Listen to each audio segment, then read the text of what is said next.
यह स्वाभाविक है। यहाँ जैसे राज्य, उस राज्य में जहाँ देश में लगभग 50,000 करोड़ से अधिक के CSR फंड देश में उपलब्ध होते हैं, उसमें से बहुत छोटी राशि लगभग 300 करोड़ भी बिहार को नहीं प्राप्त हो पाता। और हम लोगों की चिंता तब ज्यादा हो गई जब मैं खगड़िया के जिले में कार्यक्रम में था और उन्हें बताया गया कि ONGC के द्वारा एक कार्यक्रम लॉन्च किया गया और पूरे जिला प्रशासन को सूचना दी। जिला प्रशासन के माध्यम से बंटने चाहिए थे जो समाज सामग्री वो बांट रहे थे।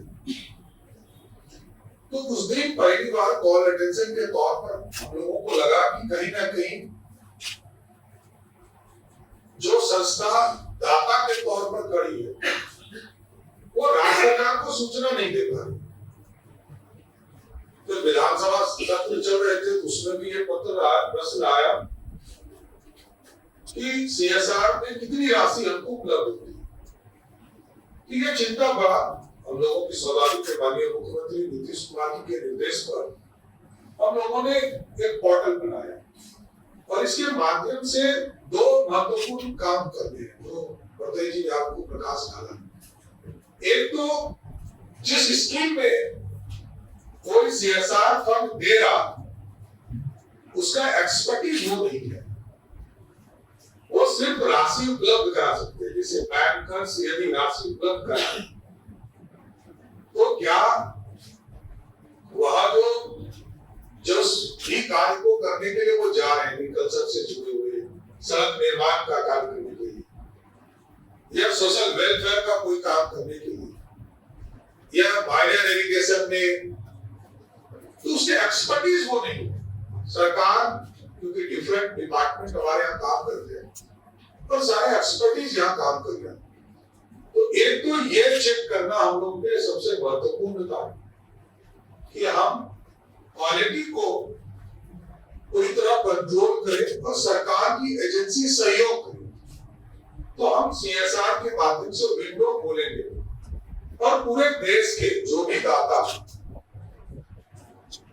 सोशल वेलफेयर के तौर पर हम लोगों को सहयोग करेंगे। ये एक तरह से, क्योंकि इसमें राशि हमारे कई ऐसे डिपार्टमेंट है, उनसे अधिक राशि इस डिपार्टमेंट को एक तरह से पोर्टल को मिलेगा।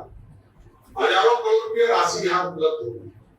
तो कई संस्थानों से सरकार की बात करेंगे, कुछ लोग स्वयं भी इच्छुक होकर बिहार में काम कर रहे हैं, तो उनको क्वालिटी बेस्ड और मेंटेनेंस बेस्ड चीजें स्थापित करने का पूरा CSR पोर्टल ये मदद करने का काम करेगा।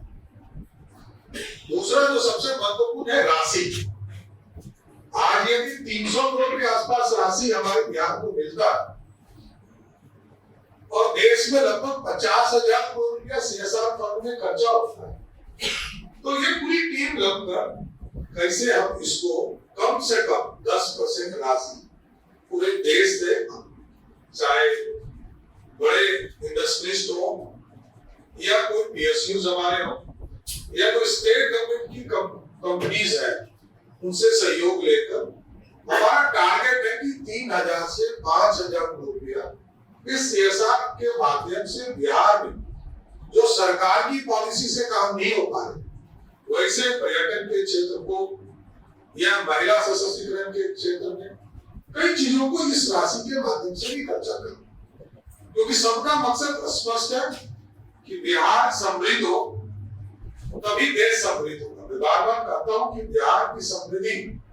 देश की समृद्धि है और बिहार एक जगह जमाने में स्वर्णिम काल देने वाला राज्य रहा और इसको उस रास्ते पर ले जाना, तो बेसिक एमिनिटीज पहुंचाना, बेसिक चीजों को स्थापित कराना, ये मुख्य लक्ष्य रहेगा।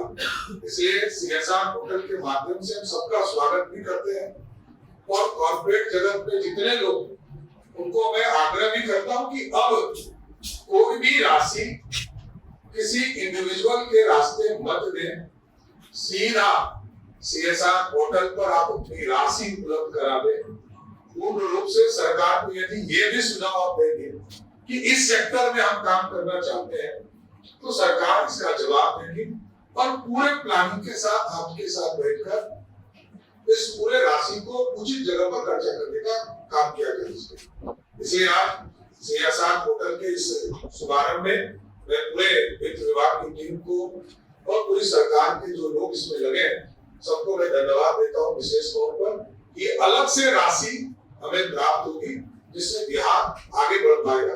बहुत बहुत धन्यवाद।